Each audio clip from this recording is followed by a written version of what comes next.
and welcome back, everyone, to another episode of Notes from the Aleph. And Aleph is a high point from which all things are visible, and from our vantage point, we'll be looking at tabletop role-playing games, their design, and the theory behind those designs. Around here, our motto is to be fair, build up, and have fun. I'm your host, GriffinVarro, joined by our editor, Theta, our local designer, Norman Rafferty, and our good friends and GMs, RedRabbit and Lessons Learned. When it comes to tabletop role-playing games, I have 15 years of experience running, playing, and frequently fixing problematic rules at the table. Pronouns are he, him, they, them. Lessons, why don't you go next? Yes, Lessons Learned one here on YouTube, not on YouTube, on Twitch, and Lessons Learned over at YouTube. I'm currently working on more Mass Effect based material. I'm writing a bunch of scripts. Also have over Amazon.com my story, Night and Stars. You can check it out for 99 cents. And I run the Sunday game of Mirrored Souls, a Shadowrun adventure in the 2075s.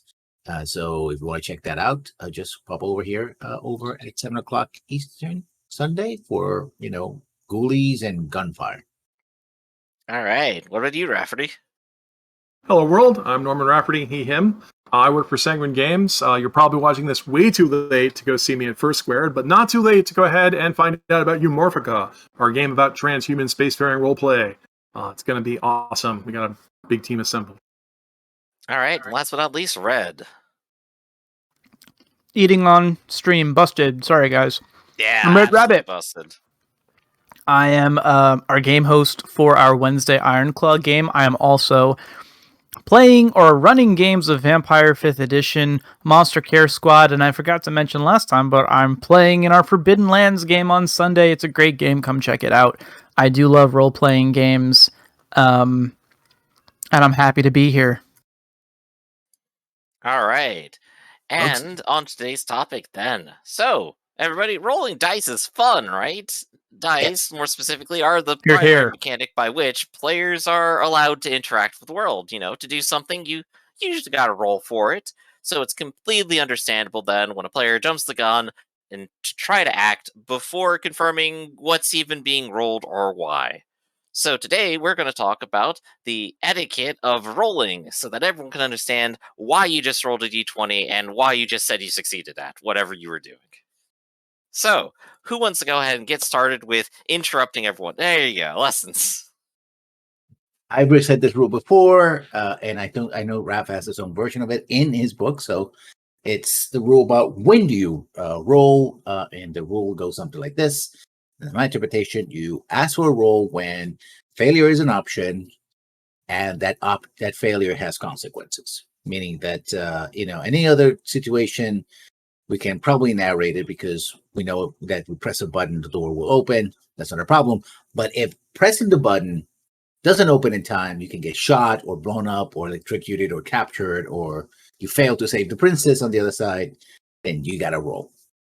So jumping the gun is, it could be a problem because you're presuming that you're going to succeed when you could fail.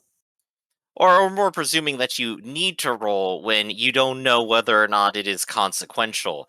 Cue, your players walk into a room and go, I immediately roll perceptions. Like, well, it's kind of an empty room, but they don't know it until they ask. And the way they ask is by rolling it. Yeah, because related to that, there's a fascinating thing that disappeared. The elephant in the room is always Dungeons & Dragons. And D&D 3rd edition had a wonderful rule in it called the Take 10 rule.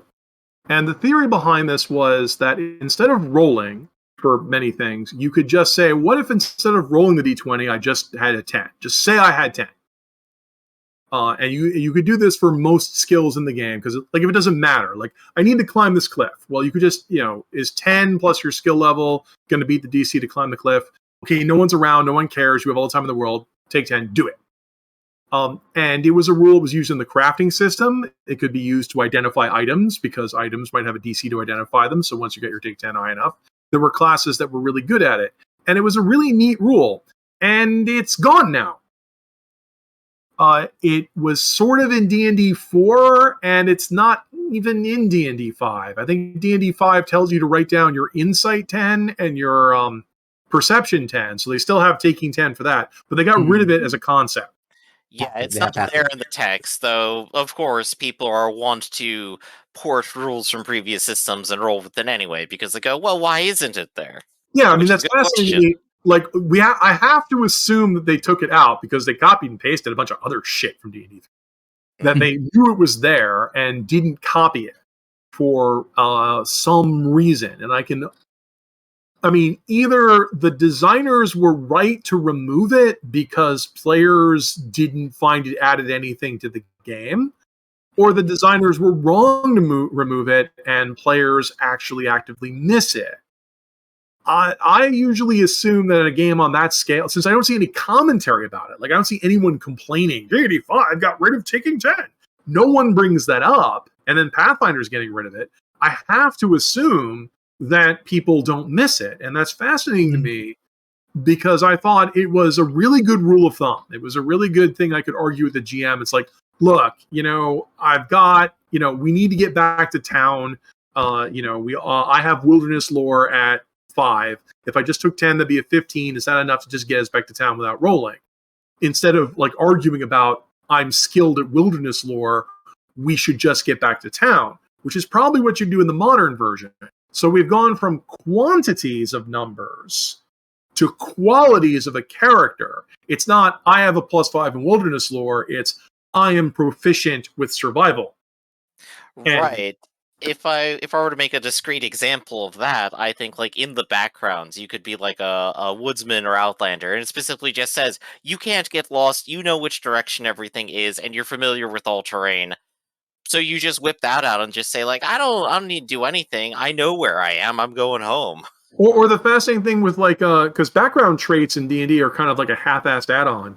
D&D 5 specifically, because you'll have like a merchant. The merchant says you have like access to extra funds and money. We don't actually give you more starting money. Shut up. But in some way, you're a merchant. This doesn't give you any bonuses to persuasion. It doesn't give you any bonuses to doing that. Just make something. This for some reason not a skill. I mean, getting lost in the wilderness and climbing, those are skills. Those are proficiencies. But being a merchant's a quality that people have, or being a noble is a quality that people have, and that's. I want to go back a little bit because in the rule, the explicit thing about taking 10, taking 20 was that you had to take time. You were sacrificing time in order to take that bonus that would make it. So no, the question was, can I do this if I have 10 minutes to do it? Or have an hour? I think 20 was. I didn't bring up take 20. Take 10 is it takes one action. Take 20 is take 20 times as long. You get an automatic 20 rather than sit here and roll until you got a 20 all day. Yeah, but so it was 10 minutes or something like that. So it's it's 20 times as long. So if it takes 1 minute to test a potion, it would take 20 minutes to take 20. Yeah. So there was a trade-off. If I take my time, if I have the time and I sacrifice my time, that time, then I can do it. Rolling means I don't have the time. I have to do this right now. Well, no, take 10 wasn't any extra time. Take 10 was if no one cares, like it's not interesting if whether you fail or pass this roll, you could just take 10, and if you beat the DC with 10 plus your skill, we could just assume you do this task. I'm going to challenge that. I think that Lessons is right on this one. I don't have the book on me, but I think it was like a timing thing. Yeah, I mean, you guys can go look it up, but it's timing on 20. On 10, it was you couldn't do it unless you asked the GM permission. There's a special rogue ability that lets you buy abilities to take 10 with. Don't test me on this. I leveled a rogue up to level 20. There was the take 20 thing was a time. The issue here I'm talking about was they had a rule built into the game that just said if you didn't want to roll and everyone agreed it was boring, this is the DC you could beat. In a modern game, you would instead have the situation where if everyone agrees I could do this, let's just say I do this, and you wouldn't bring up any numbers at all. You can't take 10 in D&D 5. So, like, if there's a cliff and we need to climb it, and it's not an issue, all of us would just climb it, whether we, necessarily were proficient in climbing or not, as long as it wasn't interesting. Which gets to that. Yeah, he's right. It's about routine tasks, basically. Yeah. You win this round, Raph. It does in fact say.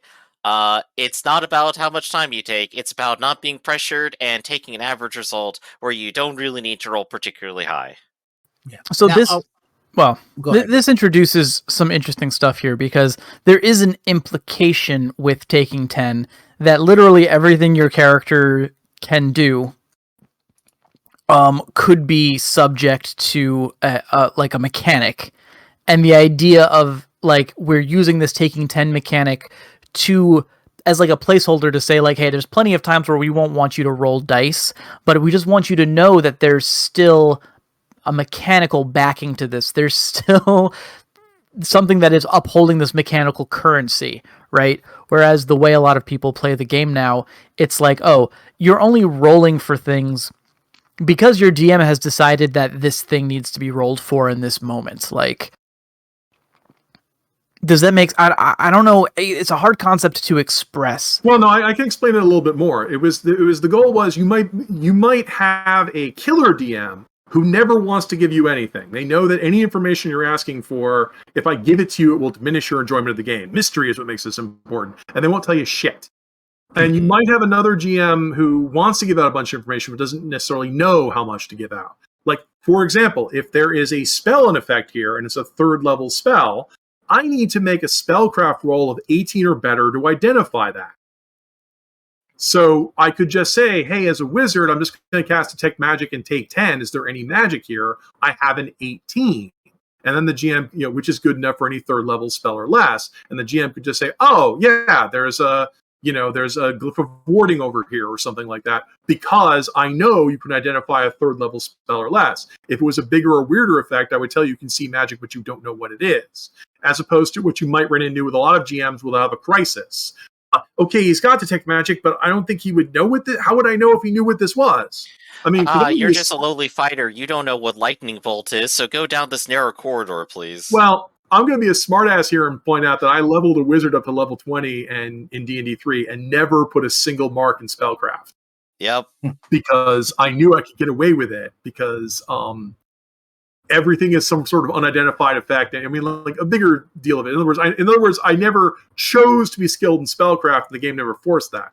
It's telling that D&D 5 will force you to be skilled in spellcraft, or Arcana as they call it now. Arcana, yeah. Yeah. Now, one of the issues I do have with rolling die is kind of related to the 1010 is like the idea of I mentioned this before, the magical number that a player looks at the page and says, I have whatever number, it could be 1, could be 15, could be 1500, and therefore I don't have to roll. Tell me exactly what's going on. I know this is happening, and just tell.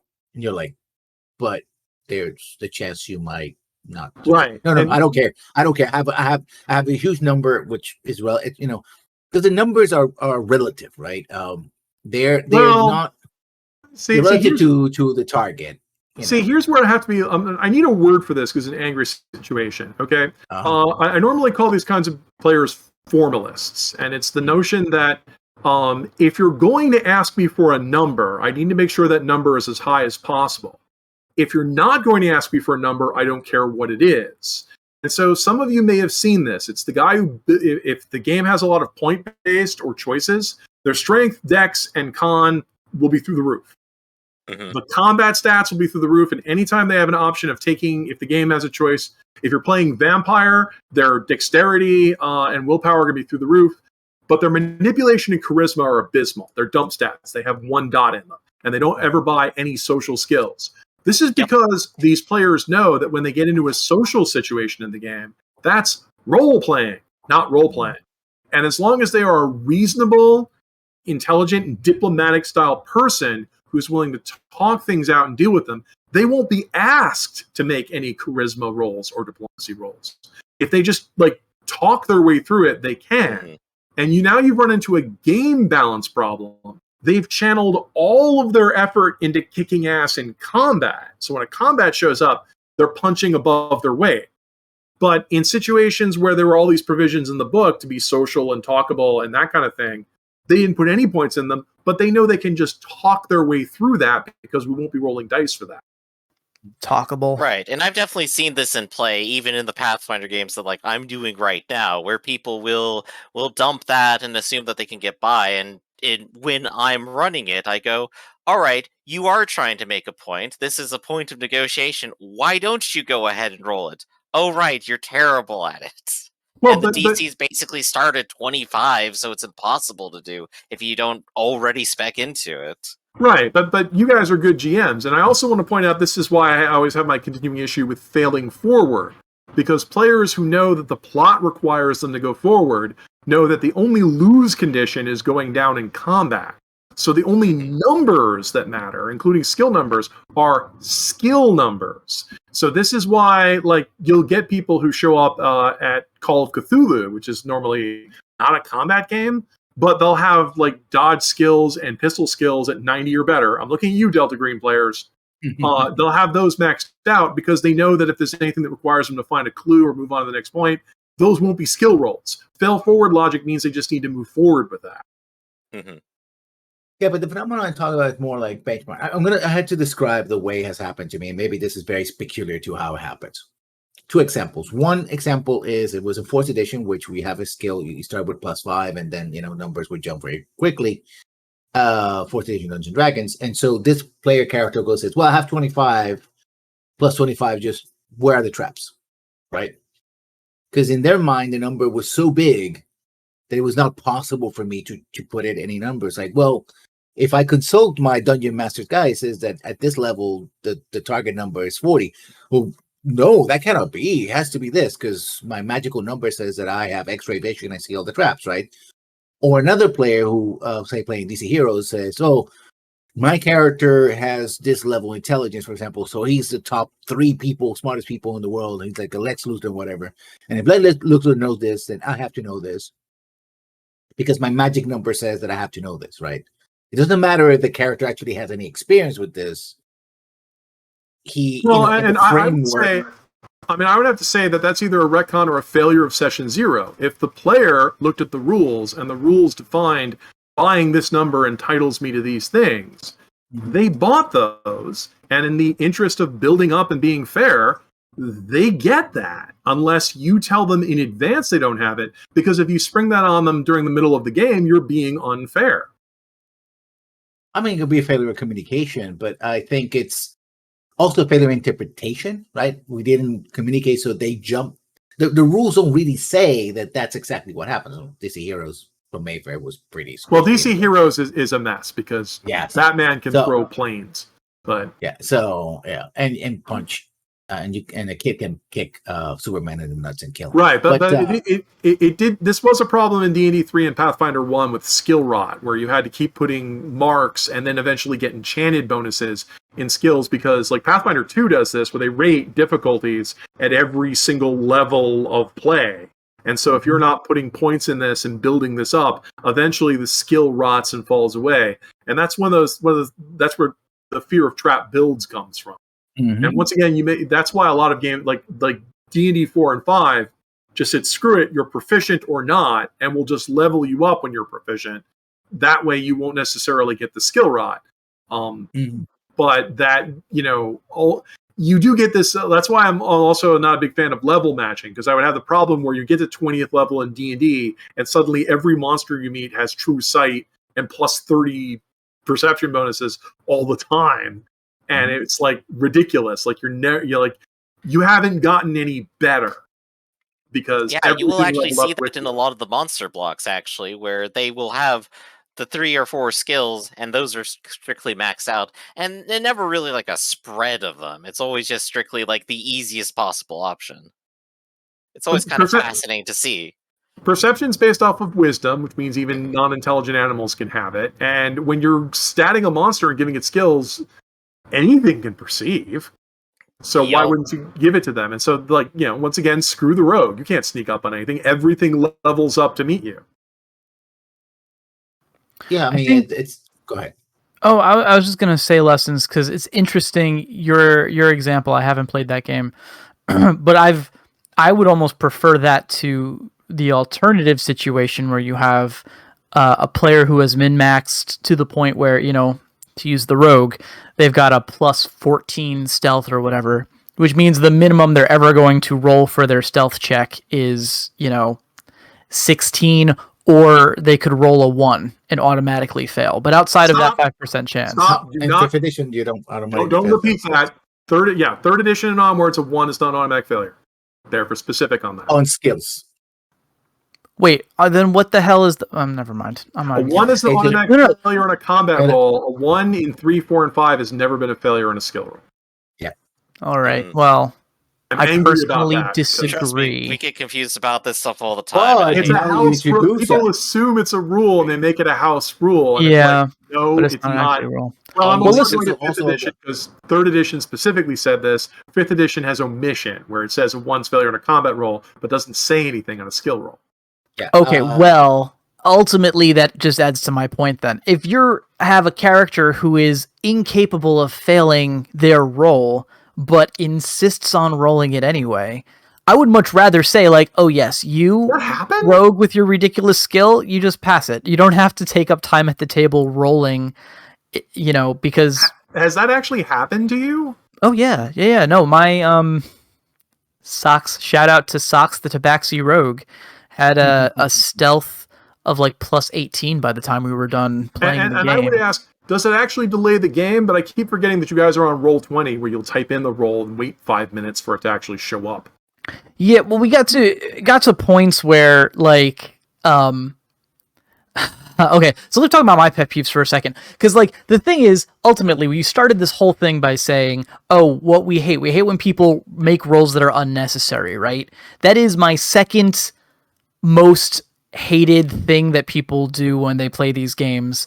And I think this adds on to that, which is they get to a point where their roll is so bloated, but it's not just, oh, we make the roll. It's like we make the roll, and then we have to comment on how high the roll is, and then everyone has to have a laugh at the expense of the fact that there was no reason to make that roll in the first place, because of course they were going to pass it, and it never changes. That's like, these little things slow the game down.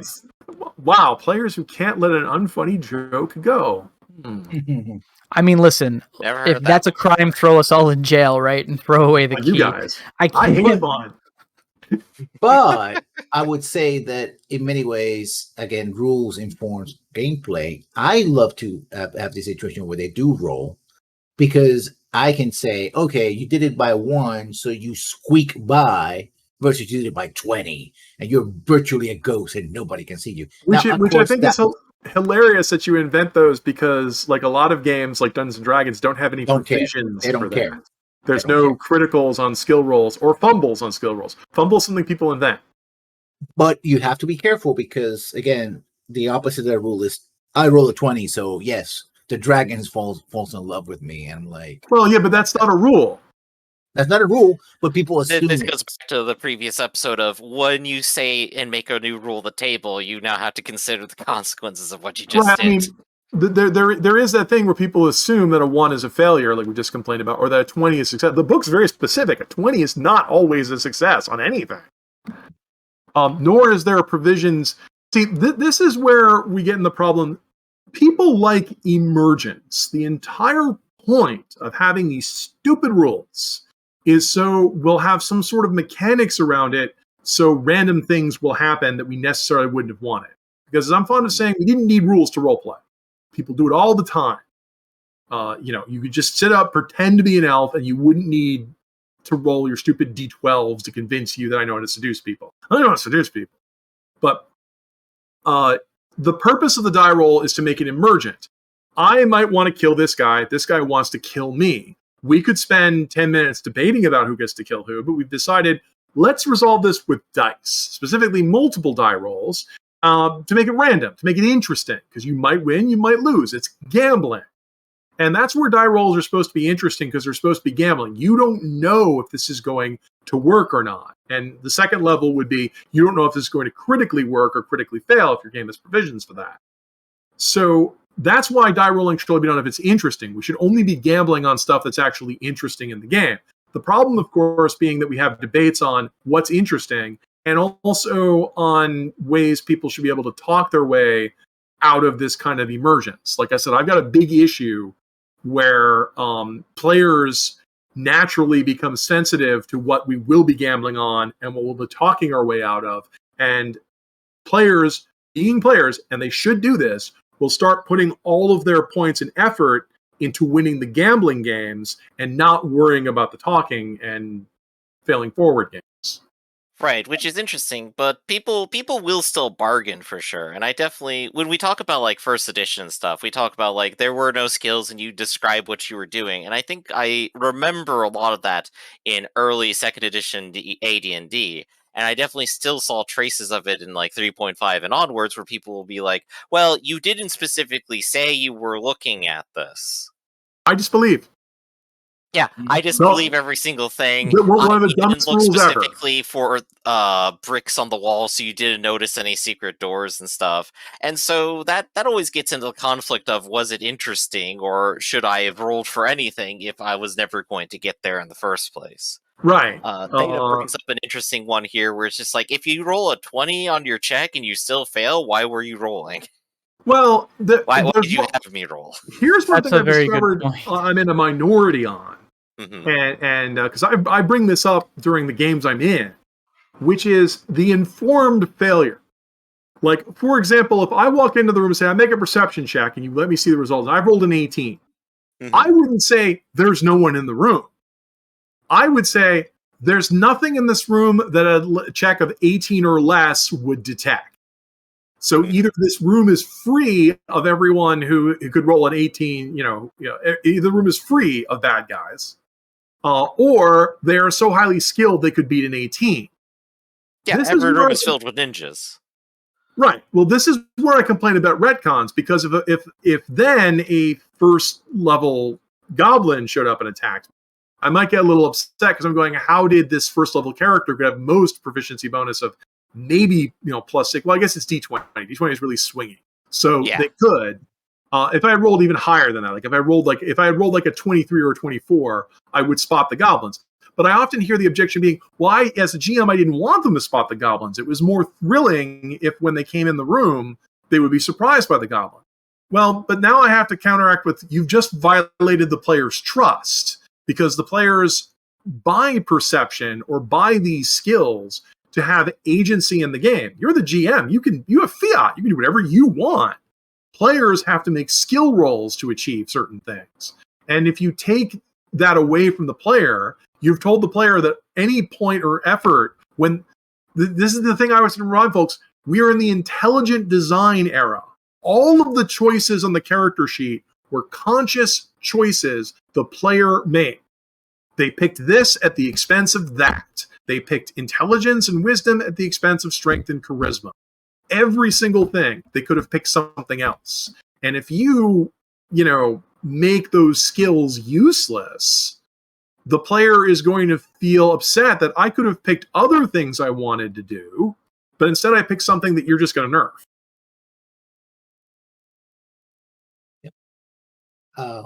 Again, I think it's a matter of, and we mentioned this before, about everybody that they will be willing to play to fail, to lose, particularly the GM. Okay, no, Theta, tell him you agree to that. No, but I don't mean the players in this case. I mean the GM in this case, because the GM is trying to keep winning. He's trying to, like, oh no, the goblins are invisible and they're hanging from the ceiling and they have all this stuff. Like, no. The players saw the goblins. So or there might be a published adventure that says that. That's why I don't want to sort of blame the GM. The adventure might have told them that, and then they ran with it, and now everyone's upset because the GM's saying, that's what the adventure said. The player says, that's what Darwell says, and everyone's upset. Bad design. Once again, Rafferty, good design. Don't do that. Mm-hmm. Yeah, but I think in this case it was like, nope. You see the legs of the goblin sticking under the feet on the shade or whatever, right? And roll with it. And if they kill the goblins, well, they played well. They used their abilities. They did the thing. Maybe a younger version of me want to go like, no, the goblins must always stay stealth. Like, well, the example I like to use is this has happened to me twice in Vampire, where we walk into an alleyway and we discover the entire alleyway has been dosed with gasoline. Gonna pause to let that sink in. That happened multiple times. Yeah. Well, it's gonna pause thinking because, like, wouldn't you notice the smell of gasoline? Well, it's now it is common knowledge that vampires have inferior senses to humans. The gasoline didn't have a pulse, so of course you didn't know. I was guessing. No, you're supposed to correct me on this. Every single stupid post-Lestat gives them super sensory powers. Right. So it's kind of like, shouldn't we have at least gotten a roll to detect this? And the GM might hastily retcon and say, you all failed your rolls. It's like an alleyway full of gasoline is the kind of thing that, why are our eyes watering, guys? It doesn't work that way. It would evaporate so quickly. By the time you get to the alleyway. It's like, also missed the guy running around pouring it 30 seconds before they got there. Yeah. It used to be gasoline. You can smell what used to be gasoline, but it's now going up in the air. Right. I mean, I guess what I'm kind of getting at is I agree. You shouldn't let a player roll to fail. You can't let a player roll dice and then if they roll really high, tell them it didn't work anyway. You wasted everyone's time. But on the other hand, if you deny a player a roll, say you weren't allowed to roll to see the goblins or perceive the gasoline or know the shooter was there, and you just get hit, the player's trust feels violated because the rule book says you're supposed to give us, we get rolls and sensory powers, and it's not as rare as it used to be. Like we're seeing it in books today where they say like you just buy this and you can't be surprised, or you just buy this and you're always good at the wilderness or whatever. You're seeing more of that in newer ones, but in games like D&D, they'll rate this with a number. And like I said, if I chose something like that, I would expect to get a roll to use it, or use it in some way. Speaking as a player, buying abilities and then being told they can't be used because it's plot centric is a violation of player trust. Mm-hmm. So I think. You go ahead first. Go first. Sorry, yeah. So I think that's one of the you mentioned games that let you just buy like abilities rather than skills or things that would require dice to activate, and I think that's one of those cool mechanics that I find very refreshing because the more that I see them, the more I'm like,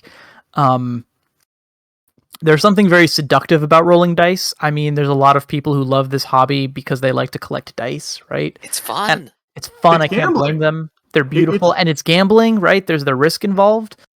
But you get people who approach the game and it's like, I think a lot of the examples that we just busted out come from this push-pull of like, well, suddenly everything that we interact with in the game has to be part of this gamble, right? Everything has to involve dice at some point in the process. People expect it.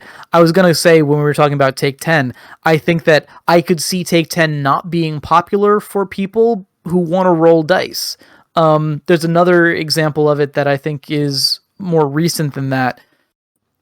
And it's the critical hit damage, right? In 5e, there's, I think, I don't remember, there's so many different variant rules. I think the standard 2 options you have, right, for critical hits, you roll a 20 on your hit, you're going to do more damage than you would have otherwise. You double. How much damage? Well, double die. Normally, yeah, all right. So normally, I forget, but I think like the mathematical way to do it to get the most on your investment is you just max the damage on the damage die. I think that's either the main rule or one of the alternate rules. But in my experience playing with people, everyone would rather double the dice. Even though doubling dice, you're guaranteeing that you will probably get less damage than if you just like max the die, right? Yeah. Because people like roll more dice. Like that's what they want to roll fistfuls of dice. Rolling double is better than maxing. That's the problem. I mean, rolling double because you have one rule which is automated damage, which is I think like 60% of the damage, and that gets doubled, so it's not maxed out. And then you have the rolling of the extra dice. Right. If you're rolling 2d6, the average is 7 and the max is 12. The average is higher than 6 and the max is higher than 6. So that's the problem. Rolling double is better than rolling max. Okay, fine. Math is on your side, but there's still a non-zero possibility that you will do less damage with your critical than you would have done if you just didn't score it at all. Yeah. Right? Well, right, and that's actually, that gets into a problem when it comes to die rolling because players will only not roll dice. You will run into players who will have the gambler's fallacy, where they always think that, I mean, I see where you're coming from. You'll get players who always want to roll even though they could get away with not rolling. Mm-hmm. And yeah, well, that's but rolling dice is, I mean, I kind of want to counter with this saying, if you didn't want to roll dice, why are you playing D&D? It's a fair point, but it comes to the point where it defies. You realize that it's almost like rolling the dice is more. It's like playing the claw game is more important to you than the prizes you stand to win from the claw game. The thing that bothers me the most, and I can't let this topic go by without saying it, is when the player says, "Oh, okay, I don't know how my character feels about this, so I'm going to roll a die. And if they get above 10, then they feel this way, and then if they get below 10, they feel this other way." And I cannot stand that. Die, actually. It had happy faces on it. Oh, I'm so mad. That bothers me more than anything. I've Because done it's like, that for NPCs. I've done that for NPCs. Well, NPCs are one thing. Was their alignment chaotic? I mean, I'm gonna have to say yes because there's probably a 95% chance that they were. Right. So there you go. But, no, I just want to tell the brief story. There was I had a randomly generated NPC in the party, and he was the healer, and he had this box filled with half potions of healing and half of poison. Because we randomly generated this guy, I can't remember the thing. And he was because his background said he's committed to chaos. So basically, whenever anyone in the party would get wounded, he would offer them a chest, and like people said, which one's the healing potion? Which one's the poison? He said, I don't know. I spent years brewing a special blend of healing potion that smells exactly like poison. That is hilarious and also terrible. But that's an example of, I mean, we're kind of leaving out the random encounter table, which is an example of random. Because also, maybe it's a double standard. I don't think it's a bad thing for a DM to do that. Because again, like they've got a lot that they have to keep track of, and sometimes that's that emergent gameplay. It's fun to see what happens if this guy is gonna grab a potion or poison, but like your whole reason for being here is you created this character, you're embodying this character. Like what you've done is you've replaced the core act of role playing, of literally making decisions for your character, with the act of the spectacle of rolling a die. Because whenever they do this too, it's not like, oh, I just roll quietly and say, like, I think this. And that's fascinating to me because I can see why you object to it. Because once again, role playing, not role playing. It's like, shouldn't you be motivated by your character? But on the other hand, I always have to repeat, this is a game. And some people come to the game for the gambling aspect of it, for emergence. It's like you often hear me during the Ironclaw game saying, okay, I don't want to do this, but my character would want to do this, which I think is something that you don't see as much anymore or you never really saw it that much anyway, of people, saying, I would want to do something, this way, the character, except if people are being assholes, which I'm role-playing an asshole. Moving on from there, you've got this other player who, they don't know what they want to do. In the interest of making the game go faster, the game has already taught us that you can use randomness for emergence. And so rather than have the players sit there and deliberate for 5 or 10 minutes, they said, well, I'll just roll a die and I'll do what the die says, because that would make the game new and unexpected to me. And I could see why that you're objecting to that, going, no, you're supposed to do what your character wants. You're supposed to get into the role. But what the character's doing isn't necessarily wrong. They want to roll dice to make the game more interesting. Well, I'll counter argue, and maybe this is just my experience. If I had seen anyone posed with a question, a character dilemma, do this. Roll the die, say my character will stab the healer or whatever. If they had done that, I'd be like, okay. I would have preferred that maybe you just tried to use a little bit more imagination to try to come to a conclusion about your character, but whatever. That's not the case though. Or if it was the kind of thing where they're like, guys, I don't know what my character would do, and it becomes a discussion, I'd love that. I'd be fine with that at the table. What it is though, and again, maybe just my experience, but whenever I've seen it happen, it goes like this. It's like, okay, guys, if I do this, if I roll 10 or more, I'm stabbing the healer or whatever it is. And then it's a spotlight grabbing technique. They want all eyes to be on them, to be on the die, and it's like, and they're also that's a fun little note. Nobody role plays indecision. Well, what they're doing is they're removing agency. They're saying it's that thing I'm constantly objecting to, where it's not I didn't stab him. The die roll said I had to stab him, while carefully omitting I'm the one who chose to roll the die in the first place. Mm-hmm. So I think it's that is very the authority key. of dice. I think that's a good segue here to back to an etiquette style question, to more directly answered.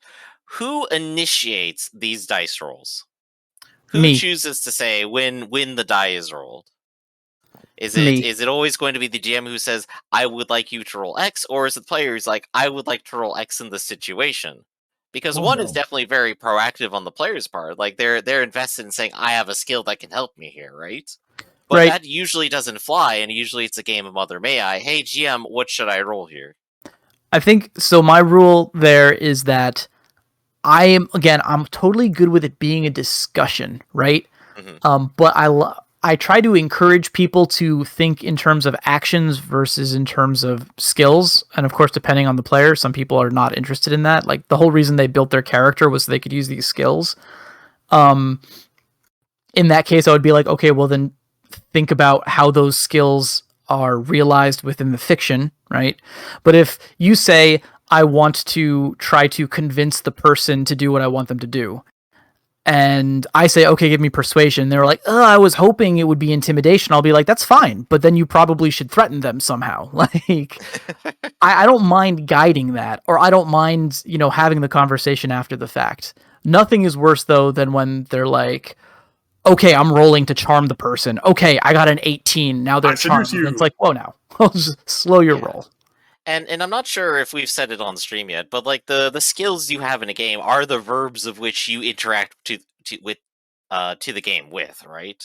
So if you want to use those verbs, you put the points into them, and so when you start acting, you go, I want to use this verb, and that's why people like default to the skills instead of trying to intimately describe their actions, because they know they'll have to eventually fit back into those verbs. Well, because there's an interesting answer to this, which was, so Powered by the Apocalypse was an interesting system because its core ethos is first you say it, then you do it.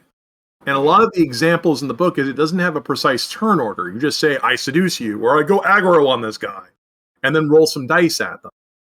And the core problem with Powered by the Apocalypse is it doesn't have levels of difficulty. Like, as I'm fond of saying, it's just as easy to snatch candy out of a baby's hand than it is to snatch the lightsaber away from Darth Vader. There's no provision in their rules. 10 or better, your aggro succeeds. Period. Because Powered by the Apocalypse is not a game that has any tiers of difficulty. So I started asking some other designers, and players of Powered by the Apocalypse, how do you deal with this issue that some things might be more difficult than others? And I didn't get very good answers. I got answers where that's never come up. Shrug. I've gotten issues where, well, you just tell them it fails. Where that's why our Powered by the Apocalypse games have examples in them of what you roll for and then what you don't. Because if you're just going to say something is not allowed, like the players can't just walk up and seduce the bad guy because you actually want them to interact and role play rather than make a single roll, you can tell them, don't roll at all. I am not giving you a roll on this. It will fail. Because I'm under the belief that if you let a player roll and they roll that 20, they're not going to shut up about it. And so that's why I would agree that you shouldn't let players roll at all. I mean, once again, my objections here is it's not necessarily a problem if some things are under the domain of plot. Like if the plot is you have to interact with this guy or you have to solve this problem manually, you can't just make a roll and do all of it. I don't necessarily have an objection to that. I think we all agree you can't do the other thing, which is let a player roll and then tell them it didn't work. And that's why a player has to ask for permission before they roll. Because if they were doing a Powered by the Apocalypse, they can say, I seduce you, roll. I've got 12, I've seduced them. You'd have trouble because you couldn't tell them no. I can see that as a problem, but I also want a little more proactive players. Like they at least ask me, hey, GM, can I do a search roll? Yeah, because I think this is what it goes for, right? Because if you always have a player sort of waiting around for you, like, okay, you do this, you do this, you do this, and it can get pretty tiresome because it's like, And I would agree with you there that you don't like after you get more familiar with the players, as long as you. But I think you should set that up in advance. That you are rolling because I asked you to. If you roll and I didn't ask you to, that roll doesn't matter. Now the player might be disappointed because they rolled a 20, but you just make it clear: don't roll unless I ask you to, or it doesn't matter because just because you said I flap my arms and fly over the walls and then roll 30 on your acrobatics check, that doesn't mean it automatically happens. Because again, we go back to the idea of the magical numbers, whether it's with or without rolls. Like if you get a 30, that means you should be able to fly over the walls. Like, no, there's limits to what your ability to do. I think it's more about telling what are those limits, because once those limits are set up, it doesn't matter if they roll first, because they cannot say, like you just said. Well, in the book, in a game like they can't do it. In a game like Dungeons and Dragons or Pathfinder, they'll specifically list all of the DCs. So like one of the problems with those games is they don't list stuff that's impossible. You can climb a wall of force. It's just a DC of 50. If you can hit a 50, you can climb a wall of force. And there's a problem there where because everything is defined in the rules, a player can look at that and go, I want to make a character who can climb a wall of force and start building a character to do it. And you really can't tell them no because they listed an impossibly high. Did they list an impossibly high number that thought no one would meet because they're just lying to you? Or did they list that number because they think you actually could hit it and a player has set their personal goal? I mean, it gets complicated. I always get back to rules endorse behavior. If it's a rule in the book, someone is going to want to do it. And the book is telling them they can. But that's what I think. It has to have limits. Like that, there comes a point where acrobatics don't turn into the fly spell, right? Well, it depends on your game because some games might be sillier than others. Some games might not have specific definitions. Apocalypse World is notorious for having a stat called cool, and they have one stat for seducing, one stat for going aggro, one stat for not dying, and the last one's cool, which does anything the other ones didn't mention. So it doesn't even say what that does. You want to pilot a space shuttle? It's cool. Yeah. This used to come That's up. the problem. Yeah, this used to come up when we used to play Vampire because there's one. Speaking of things that only seem to bug people, in Vampire there's one skill and it's called craft, and it's for making anything from a birdhouse to a space shuttle. Right. It's an all-in-one skill. Right. It's a very broad verb. Later, in some later books, they added the idea that you might need a specific merit to make something. Oh, we lost you. Raph, we can't hear you. Return to us. Oh, sorry, the cat muted my microphone. Come here, you. Troublemaker. You are interfering with the podcast. Yes, this is the annoying cat. He's figured out a way to. So basically, yeah, I think we're all in agreement that we should only be rolling dice when we're all on the same page, and the game master counts as part of that page. Definitely. Right. What do you got to say about this lesson? What are your final words for today? I guess I'm repeating what I said in the beginning. Rolling die is for when it's necessary, when there's something at stakes, and failure is an option. Otherwise, you can probably narrate everything else. And what about you, Red? I think coming from growing up with these games and approaching them like they're basically just series of descriptions punctuated by dice rolls, and everything that is said is just getting to the next dice roll, is very refreshing to play games that are low dice roll games. I think ultimately I try to set the pace pretty early when I start playing with a new group and make sure that they know, or that they realize very early on, that a lot of the things that they're going to do are just going to happen, and knowing where to find that balance between the friction of gambling, of rolling dice, and then just having agency in the world is going to be different for everybody. But I think it's important to have some balance there and to set that up early. All right, there you have it then. So, I think that's going to be it for today's episode of Notes from the Aleph. We stream episodes bi-weekly Fridays at 2 p.m. Eastern. You can join us live at Twitch at twitch.tv/practice. We also stream and record weekly tabletop games at the same channel, and you can come join us when we start at 10 a.m., 2 p.m., and 6 p.m. Eastern Standard Time on Sundays and Wednesdays. Norman Rafferty here is a partner and writer for Sanguine Games. Check out sanguinegames.com and join us on the Reddit and Twitter, and look forward to the upcoming Ironclaw Book of Quarrels. Don't forget to check out RedRabbit and Booking for a Game over at startplaying.games as RedRabbit. And of course, be sure to check out Lessons Learned at Lessons Learned 1 on YouTube and Twitch, and check out all of his wonderful content over there. And of course, be sure to like, comment, subscribe, and come see us all again. Until next time, everybody.